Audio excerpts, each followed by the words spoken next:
इस समय मैं भारत की पवित्र भूमि प्रयाग में हूँ। कल्पवास चल रहा है, महाकुंभ चल रहा है, 144 साल के बाद आया।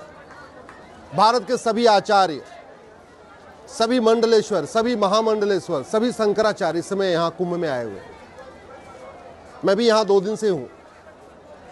आज मैं कुछ चिंतन कर रहा था तो फिर मुझे ध्यान आया कि जहाँ जहाँ सनातन होता है वहाँ नदियों की पूजा होती है।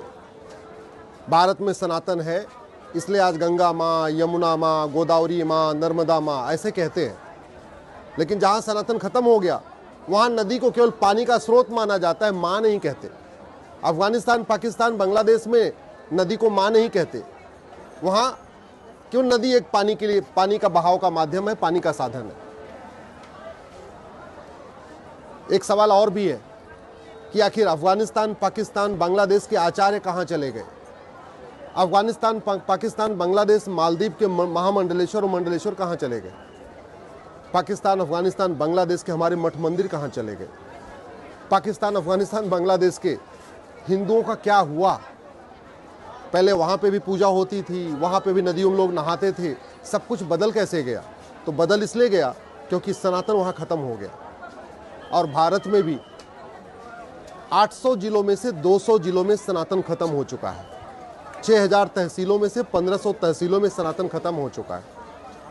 9 राज्यों में सनातन खत्म हो चुका है। ये बहुत गंभीर विषय है।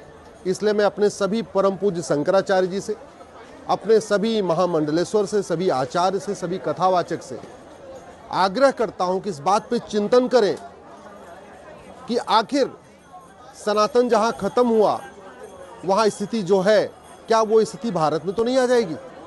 क्योंकि 9 राज्यों में तो खत्म हो चुके हैं।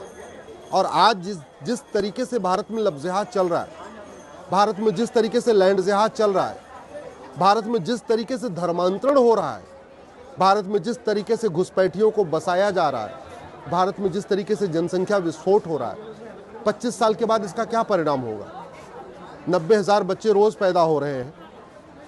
तो ये क्या होगा क्या 20 से 25 साल के बाद।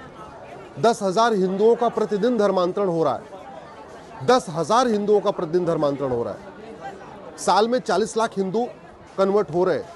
आखिर हम इसके खिलाफ कठोर कानून क्यों नहीं बना रहे। लफ्ज़ जिहाद की घटनाएं रोज़ आ रही हैं और किसी एक राज्य में नहीं है, पूरे राष्ट्रीय स्तर पे हो रही हैं।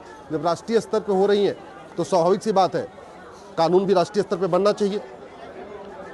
अगर घुसपैठ एक राष्ट्रीय समस्या है तो कानून भी बनना चाहिए, राष्ट्रीय स्तर पे बनना चाहिए। धर्मांतरण एक राष्ट्रीय समस्या है तो कानून भी केंद्रीय स्तर पे बनना चाहिए, राष्ट्रीय स्तर पे बनना चाहिए। मैं अपने सभी धर्मगुरुओं से, प्रयाग की भूमि पे आए सभी अपने धर्मगुरुओं से हाथ जोड़ के निवेदन कर रहा हूं, भारत को बचाने के लिए आवाज उठाइए। अगर गौशाला बनाने से सनातन धर्म बचता तो पाकिस्तान, अफगानिस्तान, बांग्लादेश में बहुत गौशालाएं थी। अगर मठ मंदिर बनाने से सनातन धर्म बचता तो पाकिस्तान, अफगानिस्तान, बांग्लादेश में भी खूब मठ मंदिर थे। अगर केवल कथा करने से सनातन धर्म बचता तो पाकिस्तान, अफगानिस्तान, बांग्लादेश में भी हमारे खूब कथावाचक थे। समस्या जो है उसका समाधान कानून से करना पड़ेगा। मठ मंदिर बनाने से, धर्मशाला बनाने से, भंडारा करने से, गौशाला बनाने से धर्म की जय होती है, अधर्म का नाश नहीं होता। अधर्म का नाश तो बाकायदा कानून के जरिए करना पड़ेगा। अधर्म का नाश करने के लिए तो कानून बनाना पड़ेगा, कानून का खौफ पैदा करना पड़ेगा। वो हमारे देश में नहीं है। आखिर सिंगापुर में, जापान में, अमेरिका में तो कोई घुसपैठिया नहीं जाता, भारत आते हैं क्योंकि 1946 का जो फॉरेनर एक्ट है वो वहाँ घटिया है, सड़ा हुआ है। और वैसे भी घुसपैठ का मूल कारण घूसखोरी है। तो जब तक भ्रष्टाचार नहीं खत्म होगा तब तक घुसपैठ नहीं बंद होगी। धर्मांतरण के लिए विदेशों से फंडिंग आ रही है, हवाला के जरिए फंडिंग आ रही है, एफसीआरए के जरिए फंडिंग आ रही है। तो जब तक एफसीआरए खत्म नहीं होगा, हवाला के खिलाफ कठोर कानून नहीं बनेगा, तब तक फंडिंग नहीं बंद होगी। फंडिंग नहीं बंद होगी तो धर्मांतरण नहीं बंद होगा, धर्मांतरण नहीं बंद होगा तो हिंदू घटेंगे। अगर घटेंगे तो कटेंगे। जहां जहां घटे वहां वहां कटे, जब जब घटे तब तब कटे। अफगानिस्तान में घटे तो कटे, पाकिस्तान में घटे तो कटे, बांग्लादेश में घटे तो कट रहे हैं, मालदीव में घटे तो कटे, कश्मीर में घटे तो कटे, तो जहां जहां हम घटते हैं वहां वहां कटते हैं। तो घटे ना, उसके लिए जरूरी है धर्मांतरण नियंत्रण कानून। हम और न घटे, उसके लिए जरूरी है घुसपैठ नियंत्रण कानून। हम और न घटे, उसके लिए जरूरी है लफ्ज़ जिहाद के खिलाफ केंद्रीय स्तर पे कानून।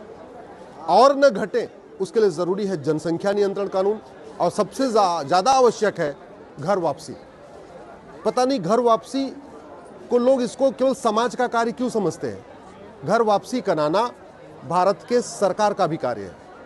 घर वापसी कराना राज्य सरकार का भी काम है और केंद्र सरकार का भी काम है। मैं आपको उदाहरण देके बताता हूं। अगर घर से कोई बच्चा गायब हो जाए या घर के परिवार का सदस्य कोई गायब हो जाता है तो हम क्या करते हैं? हम शासन को सूचित करते हैं, पुलिस को सूचित करते हैं। पुलिस को सूचित मतलब सरकार को सूचित करते हैं, भाई हमारे परिवार का कोई आदमी बिछड़ गया। उस बिछड़े हुए व्यक्ति को वापस ले आना किसकी ड्यूटी है? सरकार की। तो अगर कोई तलवार के दम से, अगर कोई जजिया न दे पाने के डर से कन्वर्ट हो गया, अब जब देश स्वतंत्र हो गया है, उसको लाना किसकी ड्यूटी है? सरकार की। और वैसे भी घर वापसी से अपराध खत्म होगा। घर वापसी से बहुत सारी विदेशी कुरीतियां खत्म हो जाएंगी। घर वापसी के बाद अपने आप में यहाँ बहुत शांति आ जाएगी। घर वापसी होगी तो सनातन धर्म मजबूत होगा। घर वापसी होगी तो भारत की सेकुलरिज्म मजबूत होगी। घर वापसी होगी तो भारत की संस्कृति मजबूत होगी। घर वापसी होगी तो भारत की परंपरा मजबूत होगी। घर वापसी होगी तो बहुत सारे काम अच्छे हो जाएंगे। इसलिए घर वापसी कराना इस सरकार का कार्य है। घर वापसी के लिए आगे कदम बढ़ाना चाहिए। घर वापसी इसलिए आवश्यक है कि संस्कृति मजबूत होगी, संविधान मजबूत होगा, लोकतंत्र मजबूत होगा और सेकुलरिज्म मजबूत होगा। इसलिए मैं अपने सर्व धर्म गुरुओं से कहता हूँ कि इसका ध्यान रखें कि घर वापसी के लिए आगे कदम बढ़ाएं।